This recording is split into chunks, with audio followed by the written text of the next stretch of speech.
नमस्कार दोस्तों। आज मैं आपको एक ऐसी डिज़ीज़ के बारे में, ऐसी बीमारी के बारे में बताने वाला हूँ, जो कि हमारे भारत में हर 5वीं महिला को है या है। उसका नाम अगर आप स्क्रीन पे देख पा रहे हैं तो है पीसीओडी और पीसीओएस। पीसीओडी जो है उसका फुल फॉर्म है पॉलीसिस्टिक ओवरी डिसीज़। इसको अगर हम देसी भाषा में बोले तो डॉक्टर्स ऐसे अक्सर अक्सर कहते हैं कि ओवरी में सिस्ट हो गए हैं। नॉर्मली एक ये बहुत ही छोटा डेफिनेशन, लेकिन अगर हम इसको डिटेल में जानें, हर 5वीं महिला को ये है।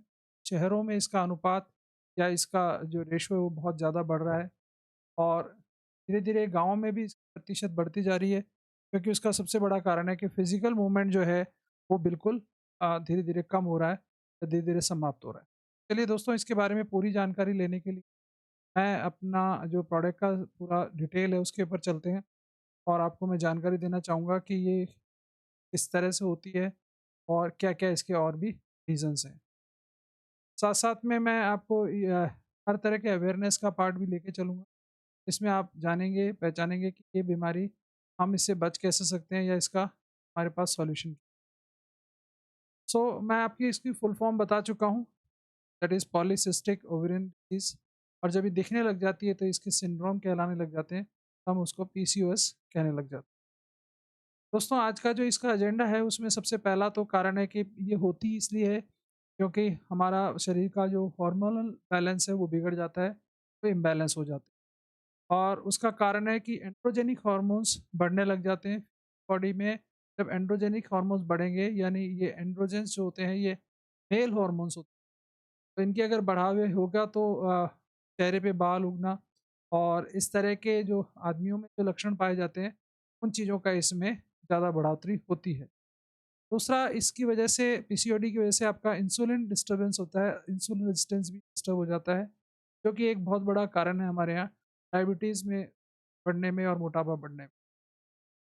क्योंकि ये एक प्योर प्योर हार्मोनल इम्बैलेंस का मामला है, तो इसमें मूड स्विंग्स और बिहेवियर इश्यूज़ बहुत ज़्यादा होते हैं। बहुत ज़्यादा हमारे फैम इसको इसको ऑब्ज़र्व किया जाता है, या इसमें ये सबसे ज़्यादा चीज़ देखी जाती है। अबनॉर्मल ग्रोथ ऑफ हेयर जो है फेस पे मिलते हैं और हेयर फॉल की जो है वो रेशियो बढ़ जाता है। उसके कॉन्ट्राइंडिकेटेड पार्ट में जो चीज़ साथ-साथ चलती है वो चलती है। क्योंकि ये लेडीज़ में, या मैं कहूँगा कि गर्ल्स में क्योंकि ज़्यादा होती है, क्योंकि आज की डेट में जो गर्ल्स हैं वो फिज़िकल एक्टिविटीज़ कम करती हैं और फिज़िकल एक्टिविटीज़ और आज की स्ट्रक्चर्ड लाइफ़स्टाइल होने की वजह से उनका पूरा स्ट्रक्चर रूटीन डिस्टर्ब है और वो पीसीओडी की सबसे पहले शिकार बनती हैं। अनमैरिड गर्ल्स के साथ शुरुआत होती है और लेटर ऑन स्टेज में उन्हें इनफर्टिलिटी की और कंसीव ना होने की या कंसीविंग में प्रॉब्लम फेस करनी पड़ती है। अगर हम इसको थोड़ा-सा डिटेल में बात करें तो पीसीओडी केसेस जब बढ़ जाते हैं या पीसीओडी होती है तो रिकरेंस होते हैं।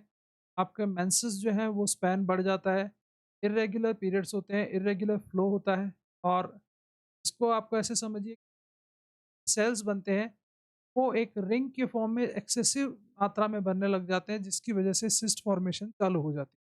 छोटे-छोटे छल्ले बन जाते हैं और वो हमें सिस्ट बन के और एक पर्टिकुलरली ओवरी डैमेज करते हैं और वहीं से सारा खेल गड़बड़ होता है। क्योंकि हार्मोनल इम्बैलेंस है तो एक्ने और स्किन टोन डिस्टर्ब होना बहुत कॉमन सी बात है। और ऐसे में आपको जो दिक्कत आती है वो आपका फेस का पीएच लेवल डिस्टर्ब होता है, स्किन ग्लो खराब हो जाता है और एक्सेसिव लेवल ऑफ आपको ब्लिस्टर्स या एक्ने होने लग जाते हैं। साथ-साथ में आपका डिलेड मेंस्ट्रुएशन जैसे आपका मूड स्विंग और हार्मोन इम्बैलेंस से आपकी बहुत सारे और गायनोलॉजिकल प्रॉब्लम्स बढ़ जाती हैं, जो आपको फॉर्मेशन सिस्ट में और ज़्यादा एग्रीवेट करती हैं और ज़्यादा उसको बढ़ावा देती हैं। दोस्तों, जैसा कि आपके साथ में मैं जब डिस्कस कर रहा हूँ इस टॉपिक के ऊपर, तो हमारी ह्यूमन हेल्थ के ऊपर एक बड़ा इंपॉर्टेंट इशू आता है, वो आता है फिर सडन वेट गेन भी होता है। यानी जिन लेडीज़ के सिस्ट के चांसेस हैं या पीसीओडी वो अगर सफ़र हैं, तो वेट गेन बढ़ने की 100% चांसेस बढ़ जाते हैं। बेसिक जो मैं आपको इंट्रोडक्शन दे रहा हूँ उसमें मैं आपको बहुत क्लियर बताऊँ कि क्योंकि फिज़िकल एक्टिविटी पुराने टाइम में हमारे, वो घर का बहुत सारा काम खुद करती थी। वो पानी भरने के लिए भी, मैं इनके कोई एडवांटेज नहीं बता रहा हूँ, लेकिन मैं काम करने की चीज़ बता रहा हूँ कि हाँ, उस टाइम काम बहुत होता था तो उनका फिज़िकल मूवमेंट बहुत ज़्यादा हो गया। आज की गर्ल्स, लेडीज सब ये बड़ा चैलेंज है, और फिजिकल कम होने की वजह से ये डाइटरी हैबिट्स भी गड़बड़ हो गई हैं।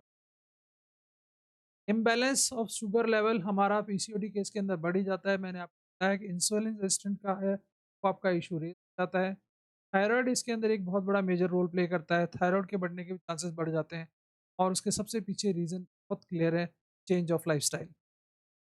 एस इसका एक और मेजर रीज़न आज के टाइम में है, जो है वो इम्बैलेंस यूज़ ऑफ गैजेट्स। हम अच्छी तरह से जानते हैं कि आज हम मोबाइल की वजह से अपने आप को एक सुरक्षित एक जगह पर दायरे में सीमित करके बैठ गए, और फिजिकल मूवमेंट हमारा कम कर लिया है। अब जब हम बात करते हैं ओवरऑल, तो इसको हम ठीक कैसे कर सकते हैं, उसका ओवरऑल सिनेरियो मैं आपसे बात कर रहा हूँ अभी। सबसे पहले तो आपका लाइफ़स्टाइल मैनेजमेंट, आपको अपनी लाइफ़स्टाइल मैनेजमेंट, आप जो दिनचर्या रखते हैं उसको सुधार करने की आवश्यकता है। आपको healthy low calorie diet food लेना है। लो कैलोरी डाइट फूड क्या होता है, गूगल करिए, आपके हर घर में अलग-अलग चीज़ें मिलती है, तो आप उस हिसाब से जानकारी ले सकते हैं। आपको अपना कार्बोहाइड्रेट और फैट इंटेक जो है वो रिड्यूस करने की ज़रूरत है। आपको अपना high protein diet, vitamin diet आपको खाने की आवश्यकता है। आपको एरेटेड ड्रिंक्स जिसको बोलते हैं, कोल्ड ड्रिंक वगैरह है, कम करने की ज़रूरत है। जंक फूड है वो आपको बंद करने की आवश्यकता है। आपको सुपर फूड्स लेने की सॉल्यूशंस का पार्ट है। बेसिक जो तरीका है वो क्या है, वो आपको मैं और थोड़ा डिटेल में बताता हूँ। हमारे गेहूँ जो है उसमें ग्लाइसेमिन ज़्यादा मिलता है, तो आप उसको गेहूँ कम कर दीजिए। आप घर में दालचीनी और जो टर्मरिक है उसका यूज़ बढ़ा दीजिए, क्योंकि इंसुलिन यूज़ करते हैं। आपको प्रॉपर सनलाइट लेने की आवश्यकता है, जो कि आप डायरेक्ट भी ले सकते हैं, या विटामिन डी के सैशे लेके भी आप यूज़ कर सकते हैं। कैफ़ीन आपको जितना जल्दी हो कम करना है या बंद कर देना है। आपको मैक्सिमम स्प्राउट्स यूज़ करने हैं। पूरी जो हम अनाज की बात कर रहे हैं उसके बारे में मैं बता रहा हूँ। होल ग्रेन यानी साबुत अनाज का प्रयोग खिचड़ी के रूप में आपको ज़्यादा करना चाहिए। ड्राई फ्रूट्स इसलिए लेने चाहिए क्योंकि ड्राई फ्रूट्स में मिनरल्स, ज़िंक, मैग्नीशियम आदि बहुत सारी चीज़ें मिलती हैं, जो कि हमें नॉर्मल सप्लीमेंट्स में नहीं मिलती है। जो मैंने आपसे पहले एक स्लाइड में बात की थी, सुपर फूड्स, वो यहीं पर आपको रोल प्ले करते हैं। आपको डेयरी प्रोडक्ट्स थोड़ा-सा बैलेंस यूज़ ही करना है, ज़्यादा यूज़ नहीं करना है। साथ-साथ में आपको फाइबर इंटेक बढ़ाने देना है। फाइबर इंटेक का मतलब होता है सैलेड्स हैं, वेजिटेबल्स हैं, या आपको अपनी डाइट में बढ़ाने की आवश्यकता है। लेकिन साथ-साथ में मैंने बहुत पहले कहा था कि लाइफ़स्टाइल मैनेजमेंट में आपको पावर योगा, कार्डियो एक्सरसाइज़ ये तो करनी ही करनी है। यानी फिज़िकल मूवमेंट आपको अपनी बॉडी का बढ़ाना है। इसकी वजह से आपका स्ट्रेस रिड्यूस होगा। स्ट्रेस रिड्यूस करने के लिए आप मेडिटेशन का सहारा भी ले सकते हैं, और आपको अपनी बायोलॉजिकल क्लॉक को मेंटेन रखना है। बायोलॉजिकल क्लॉक आप सब लोग जानते हैं कि ब्रह्म मुहूर्त में उठना और समय से सोना हमारी प्राचीन सभ्यता रही है, और उसकी वजह से ही सारी साइकिल है जब वो गड़ आज कोविड और अन्य टाइम के अंदर हमने देखा है कि हम मोबाइल और दूसरी चीज़ों का एक्सेसिव यूज़ करके रात को 12-1 बजे तक, इसकी वजह से हमारी बायोलॉजिकल साइकिल डिस्टर्ब है। इसका आगे रिलेशन है कि पीसीओडी केसेस बढ़ने की संभावना बढ़ जाती है। डाइट मैनेजमेंट का मैंने अभी इतने सारे सजेशंस आपको साथ-साथ दिए हैं, आपको ये सब करना चाहिए, और अगर आप इनको करते हैं, देखिए किसी भी तरह की मेडिसिन आप ले लीजिए, अगर आप इनको नहीं मेंटेन करेंगे तो वापस रिकरेंस हो सकती है, पीसीओडी दोबारा होती है। लेकिन अगर आप ये चारों पाँचों चीज़ें मेंटेन करते हैं, पावर योगा करते हैं, स्ट्रेस रिड्यूस कर लेते हैं, मेडिटेशन फॉलो करते हैं, कार्डियो एक्सरसाइज करते हैं, बायोलॉजिकल क्लॉक को प्रॉपर फॉलो करते हैं, डाइट मैनेज आपने अच्छा कर लिया, तो आपकी पीसीओडी लाइफ लॉन्ग ठीक हो सकती है, कोई इश्यू नहीं। चलिए अब इसके ऊपर हम बात करें कि नॉर्मली जो हमें ट्रीटमेंट डॉक्टर्स बताते हैं, वो फेशियल हेयर रिमूवल के टॉनिक्स तरीके बताते हैं। एक्ने सॉल्यूशंस हमें दिए जाते हैं कि फेस पे बहुत सारे ऐसे फेस वॉश और इस तरह के आइटम दिए जाते हैं जिससे आपका फेस का पीएच क्लियर हो, और वो मेन आपका पीएच बैलेंसर आपको दिए जाते हैं जिससे आपकी बॉडी प्योर मेंटेन रहे, एसिडिक मीडियम आपका प्रॉपर सुधरे, और साथ-साथ में कभी-कभी केसेस बढ़ जाते हैं तो डॉक्टर लेज़र थेरेपी भी सजेस्ट करते हैं। अब मैं आपको थोड़ा-सा रिलेट करना चाहूँगा कि ये सब बातें मैंने आपको मेडिकल टर्मिनोलॉजी के हिसाब से डिस्कस करी है, जो एक सर्वे करके मैं आपको दे सकता था। हमारे दार्जिलिंग के कौन से ऐसे प्रोडक्ट हैं जो आपको यहाँ मदद करेंगे, जो आपको रिजोनेट करेंगे, आपकी बॉडी को वापस बैलेंस करने में मदद। सबसे पहले एक पीएच एक सबसे स्टार्टिंग फैक्टर है, तो आप उसके लिए जीआईटी प्रोटीन 3 से 4 बूंद रोज़ाना पानी में डालिए सुबह, और ये अच्छा पीएच बैलेंसर है, आपकी बॉडी को अल्कलाइन ले जाएगा, एसिडिटी खत्म करेगा। मैंसो बैलेंस एक प्योर हार्मोनल बैलेंसर प्रोडक्ट है जो कि कंप्लीटली हर्ब से बना हुआ है, केमिकल फ्री है, और ये वो प्रोडक्ट है जो आपको इस केस में स्टार्ट कर देना चाहिए, और ये बहुत अच्छी तरीके से आपके हार्मोन्स को बैलेंस करता है और लॉन्ग लास्टिंग इसके रिजल्ट आ सकते हैं। क्योंकि शुगर डिस्टर्ब होता ही होता है पीसीओडी पेशेंट्स का, तो ऐसे में उनको ग्लूको बैलेंस लेना चाहिए। ये कैप्सूल फॉर्म में अवेलेबल है। 14 तरह की नेचुरल हर्ब्स डाली गई हैं, इससे आपको बेहतरीन रिजल्ट भी मिले और आपको कोई साइड इफेक्ट नहीं हो, और ये केमिकल फ्री है, तो आपको लॉन्ग लास्टिंग रिजल्ट भी मिल सकते हैं।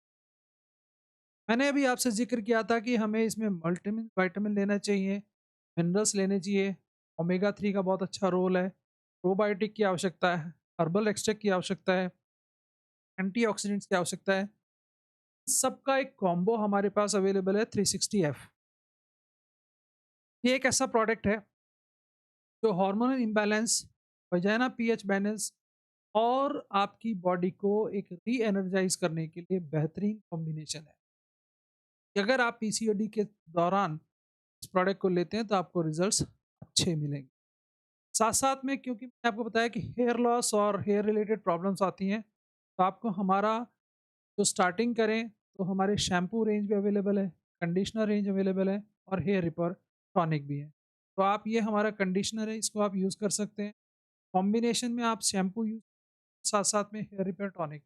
आप हमारे शैम्पू से वॉश करें, कंडीशनर से उसको अच्छी-सी ग्लो और हेल्थ दें, उसका पीएच मेंटेन कराएँ और रात को फिर वापस हेयर ऑयल लगा करके जो हमारी स्काल्प है उसको भी आप रिपेयर, इसकी वजह से ओवरऑल आपकी हेयर ग्रोथ अच्छी होगी और आपकी हेयर हेल्थ भी सुधर जाएगी। क्योंकि फेस के ऊपर एक्ने होना, और मैंने आपसे कहा ब्लिस्टर्स एक कॉमन इश्यू रहता है पीसीओडी के अंदर। तो हमारा एक ये टी फेस वॉश है, आप इसको यूज़ कर सकते हैं। ये बेहतरीन तरीके से पीएच मेंटेन करेगा, अच्छे से आपकी स्किन को करेगा, और साथ-साथ में कुरकुमिन, टी ट्री और नीम हर्बल वैल्यू है, वो आपको अच्छा फेस ग्लो, फेस स्किन का टोन इम्प्रूव करने में मदद कर सकता है। साथ-साथ में आपको एक और मैं ज़िक्र करूँ, क्योंकि मेंस्ट्रुअल इम्बैलेंस होने की वजह से आपके पीरियड्स डिले होते हैं, हेवी फ्लो होने की संभावना बढ़ जाती है। हमारा 7 लेयर ये सैनिटरी नैपकिन है, जो प्योर प्योर ऑर्गेनिक है। इसका जो सबसे टॉप का लेयर है, वो एलोवेरा एक्सट्रैक्ट से बना हुआ है, नेचुरल है और किसी तरह का इन्फेक्शन करता है। अब्ज़ॉर्प्शन रेशियो के लिए हमने इसमें सिलिकॉन करी है, जो 330 ml तक का लिक्विड अब्ज़ॉर्ब कर सकते हैं। लास्ट लेयर वाटरप्रूफ पैकेज है, बड़ी साइज़ के अंदर है, एयरविक साइज़ इसके अंदर हमने दी है, और साथ-साथ में मैग्नेटिक इफ़ेक्ट के लिए भी इसके अंदर चिप डाली गई है, जिसकी वजह से हमें बहुत ही सूदिंग इफ़ेक्ट रहता है। मैं आपको बताऊँ, ये एक प्रोडक्ट है जो आपको बैलेंस करके यूज़ करना चाहिए। ये सारे प्रोडक्ट्स आपको मैंने ओवरऑल बताए हैं, इसको आप पीसीओडी के अंदर यूज़ कर सकते हैं। इसी तरह की कोई जानकारी मैंने वो दी है, वो अवेयरनेस के हिसाब से दी दी गई है। आप उसको बता सकते हैं, शेयर कर सकते हैं, और प्लीज़ मेरे वीडियो को आगे से आगे शेयर करें, लाइक करें। कोई चीज़ आपको शेयर करनी है तो कमेंट करें और अधिक लोगों को बताएँ, और मेरे चैनल को ज़रूर सब्सक्राइब करें। Thank you.